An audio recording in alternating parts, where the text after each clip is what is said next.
एक बार की बात है, एक छोटे से गांव के किनारे घने जंगल के बीच एक विशाल और बूढ़ा पेड़ खड़ा था। लोगों का मानना था कि यह पेड़ सैकड़ों साल पुराना है और उसमें अनगिनत आत्माओं का वास है। गांव के बुजुर्ग कहा करते थे कि इस पेड़ के पास रात के समय जाना बेहद खतरनाक है, क्योंकि यह आत्माएं उन लोगों से बदला लेना चाहती है जिन्होंने उनकी शांति भंग की है। गांव के लोग उस पेड़ से दूर ही रहते थे, लेकिन युवा जोड़ों के लिए वह पेड़ रोमांच का केंद्र था। एक दिन गांव के 3 युवा राजू, सुमन और दीपक ने ठानी कि वे उस पेड़ के पास जाकर साहस का परिचय देंगे। वे सभी अपने दोस्तों के बीच अपनी वीरता दिखाने के लिए उत्सुक थे। रात का समय चुना गया, जब चांद की रोशनी पेड़ के चारों ओर एक रहस्यमयी आभा बिखेर रही थी। तीनों दोस्त जंगल की ओर बढ़े। रास्ते में हर पत्ता, हर शाखा एक अजीब सी सरसराहट कर रही थी, मानो चेतावनी दे रही हो। लेकिन उन्होंने इसे महज अपने डर का वहम समझकर अनदेखा कर दिया। जब वे उस बूढ़े पेड़ के पास पहुंचे तो उन्होंने देखा कि पेड़ की छाया बहुत ही डरावनी और विशालकाय थी। पेड़ के तने पर पुराने धुंधले निशान थे, जैसे किसी ने वहां कुछ लिखने की कोशिश की हो। राजू ने मजाक में कहा, क्या यह वही आत्माएं हैं जिनके बारे में सुना था?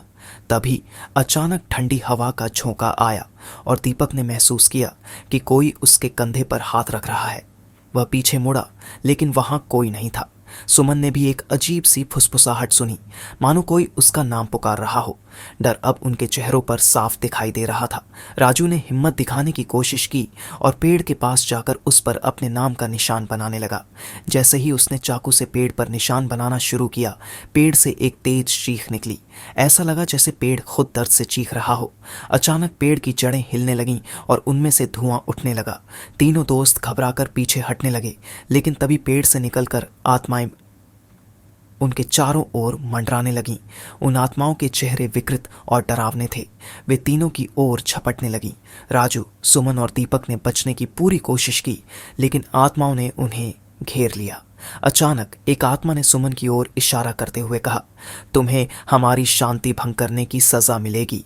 बाकी आत्माएं जोर जोर से हंसने लगीं। उनकी हंसी इतनी भयानक थी कि वह जंगल के हर कोने में गूंजने लगी। राजू ने डरते हुए माफी मांगनी शुरू की। हमारा मकसद सिर्फ मजाक करना था, हमें माफ कर दो। लेकिन आत्माएं नहीं मानी। उन्होंने राजू, सुमन और दीपक को हवा में उठा लिया और जोर जोर से घुमाने लगीं। तीनों की चीखें पूरे जंगल में गूंजने लगीं। वे खुद को छुड़ाने की कोशिश कर रहे थे, लेकिन आत्माओं की पकड़ बहुत मजबूत थी। सुबह होने पर गांव के लोग जब जंगल की ओर गए तो उन्होंने देखा कि राजू, सुमन और दीपक बेसुध पड़े थे। उनके शरीर पर अजीब निशान थे, जैसे किसी ने उन्हें कष्ट दिया हो। वे तीनों बेहोश थे और उनके चेहरे पर खौफ साफ झलक रहा था। गांव के बुजुर्गों ने उन तीनों को उठाकर गांव में वापस लाया और उनके साथ हुई घटना की कहानी सुनी। सभी ने तय किया कि उस पेड़ के पास कभी न जाए और उसकी शांति को भंग न करे। उस दिन के बाद कोई भी उस बूढ़े पेड़ के पास जाने की हिम्मत नहीं कर पाया, लेकिन उन तीनों दोस्तों की आंखों में हमेशा डर बना रहा। वे जानते थे कि उन्होंने आत्माओं के साथ खिलवाड़ किया था और उसकी सजा भुगतनी पड़ी। आज भी उस गांव में रात के समय अगर कोई उस पेड़ की ओर देखे तो उसे आत्माओं की छायाएं और उनकी फुसफुसाहट सुनाई देती है। बूढ़े पेड़ की आत्माओं का बदला कभी पूरा नहीं हुआ। वे हमेशा उन लोगों की तलाश में रहती हैं जिन्होंने उनकी शांति भंग की है।